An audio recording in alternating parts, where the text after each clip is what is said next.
दोस्तों नमस्कार, हर हर महादेव। स्वागत करती हूँ आपका अपने इस चैनल में। आप सुन रहे हैं संक्षिप्त शिव पुराण शतरुद्र संहिता का ये अध्याय।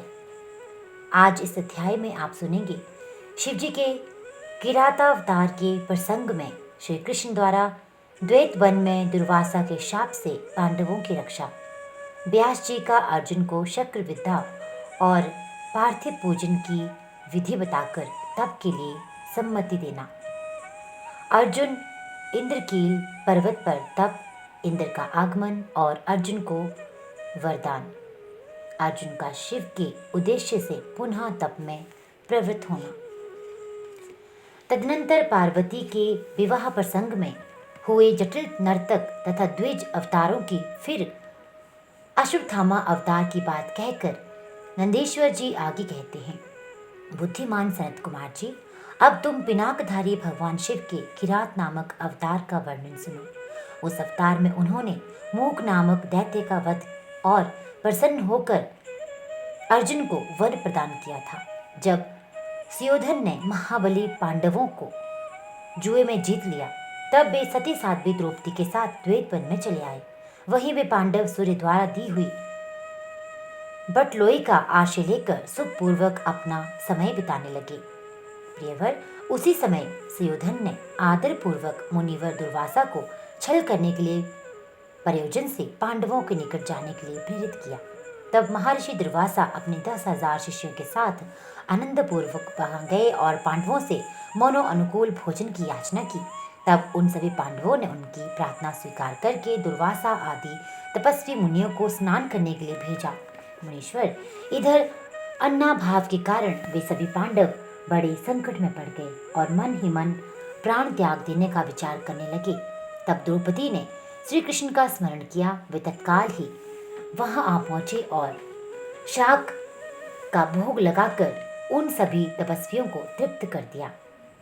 फिर तो महर्षि दुर्वासा अपने शिष्यों को तृप्त हुआ जानकर वहां से चलते बने। इस प्रकार श्री कृष्ण की कृपा से उस समय पांडव संकट से मुक्त हुए। तदनंतर श्री कृष्ण ने पांडवों को शिव जी की आराधना करने की सम्मति दी। फिर व्यास जी ने भी आकर उन्हें शंकर के समाराधन का आदेश देते हुए कहा, शिव जी संपूर्ण दुखों का विनाश करने वाले हैं। वे भक्ति करने से थोड़े ही समय में प्रसन्न हो जाते हैं, इसलिए सभी लोगों को शंकर जी की सेवा करनी चाहिए। हे महेश्वर, प्रसन्न होने पर भक्तों की सारी अभिलाषाएं पूर्ण कर देते हैं, यहाँ तक कि वे इस लोक में सारा भोग और परलोक में मोक्ष तक दे डालते हैं। ये बिल्कुल निश्चित बात है।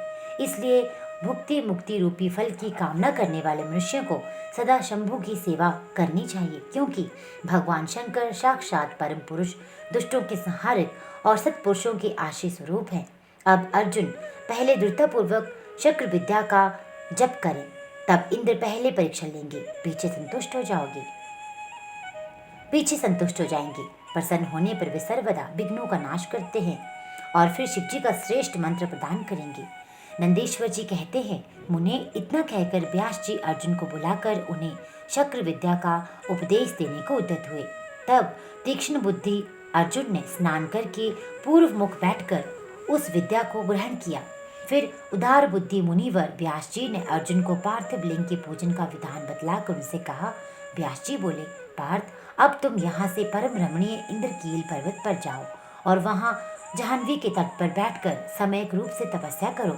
ये विद्या अदृश्य रूप से सदा तुम्हारे हित में रहेगी।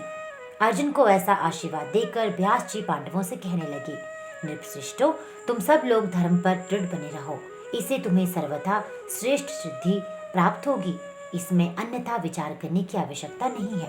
नंदीश्वर जी कहते हैं, मुने, इस प्रकार मुनिवर व्यास उन पांडवों को आशीर्वाद दे तथा शिव जी के चरण कमलों का स्मरण करके तुरंत ही अंतर्ध्यान हो गए।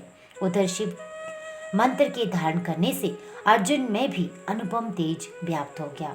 वे उस समय उद्दीप्त हो उठे। अर्जुन को देखकर सभी पांडवों को निश्चय हो गया कि अवश्य ही हमारी विजय होगी, क्योंकि अर्जुन में विपुल तेज उत्पन्न हो गया। तब उन्होंने अर्जुन से कहा, व्यास जी के कथन से ऐसा प्रतीत होता है कि इस कार्य को केवल तुम ही कर सकते हो, ये दूसरे के द्वारा कभी भी सिद्ध नहीं हो सकता। अतः जाओ और हम लोगों का जीवन सफल बनाओ।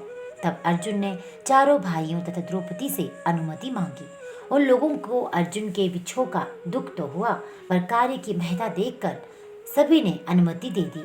फिर तो अर्जुन मन ही मन प्रसन्न होते हुए उस उत्तम पर्वत इंद्रकील को चले गए। वहां पहुंचकर वे गंगा जी के समीप एक मनोरम स्थान पर, जो स्वर्ग से भी उत्तम और अशोक वन से शोभित था, ठहर गए। वहां उन्होंने स्नान करके गुरुवर को नमस्कार किया और जैसा उपदेश मिला था उसी के अनुसार स्वयं ही अपना वेश बनाया। फिर पहले मन ही मन इंद्रियों का अपकर्ष करके वे आसन लगाकर बैठ गए। तत्पश्चात समसूत्र वाले सुंदर पार्थिव शिवलिंग का निर्माण करके उनके आगे अनुपम तेजो राशि शंकर का ध्यान करने लगे। वे तीनों समय स्नान करके अनेक प्रकार से बारंबार शिव की पूजा करते हुए उपासना में तत्पर हो गए। तब अर्जुन के शिरोभाग से तेज की ज्वाला निकलने लगी। उसे देखकर इंद्र की गुप्तचर भयभीत हो गए। वे सोचने लगे, ये यहाँ अब कब आ गया। पुनः उन्होंने ऐसा विचार किया कि ये घटना इंद्र को बतला देनी चाहिए। ऐसा सोचकर वे तत्काल ही इंद्र के समीप गए। गुप्तचरों ने कहा, देवेश, वन में एक पुरुष तप कर रहा है, परंतु हमें पता नहीं कि वह देवता है, ऋषि है, सूर्य है अथवा अग्नि है। उसी के तेज से संतप्त होकर हम आपके सन्निकट आए हैं। हमने उसका चरित्र भी आपसे निवेदित कर दिया है। अब आप जैसा उचित समझें वैसा करें। नंदीश्वर जी कहते हैं, मुने, उन गुप्तचरों के यूं कहने पर इंद्र को अपने पुत्र अर्जुन का सारा मनोरथ ज्ञात हो गया। तब वे पर्वत रक्षकों को विदा करके स्वयं वहां जाने का विचार करने लगे। विप्रवर इंद्र अर्जुन की रक्षा करने के लिए वृद्ध ब्रह्मचारी ब्राह्मण का वेश बनाकर वहां पहुंचे।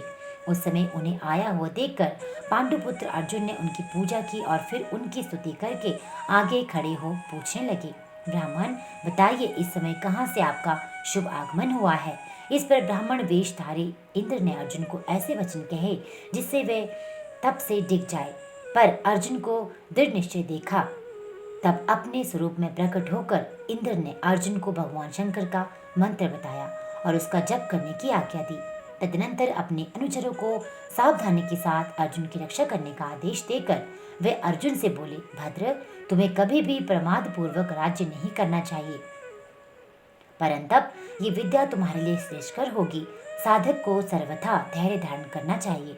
रक्षक तो भगवान शिव हैं ही, वे संपत्तियां और फल दोनों समान रूप से देंगे, इसमें तनिक भी संशय नहीं है।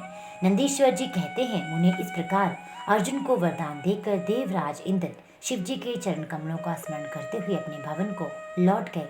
तब महावीर अर्जुन भी सुरेश्वर को प्रणाम किया और फिर से मन को वश में करके इंद्र के उपदेश अनुसार शिव जी के उद्देश्य से तपस्या करने लगे। तो ये अध्याय यहीं पे संपूर्ण होता है। आगे के अध्याय में आप सुनेंगे कि रात अवतार के प्रसंग में मूक नामक दैत्य का शुक्र रूप धारण करके अर्जुन के पास आना, शिव जी का किरात वेश में प्रकट होना और अर्जुन तथा किरात वेशधारी शिव द्वारा उस दैत्य का वध। तो दोस्तों, इस अध्याय को सुनने के लिए चैनल को सब्सक्राइब और बेल आइकन को दबाना बिल्कुल ना भूलिएगा, ताकि आने वाली वीडियो की नोटिफिकेशन आपको मिलती रहे। इन कथा कहानियों और सनातन से जुड़े इन कथाओं को अधिक से अधिक लाइक और शेयर करते रहिए, ताकि अधिक से अधिक लोगों को सनातन धर्म से जुड़ी कथा कहानियों का लाभ मिल सके। आपका दिन शुभ हो। हर हर महा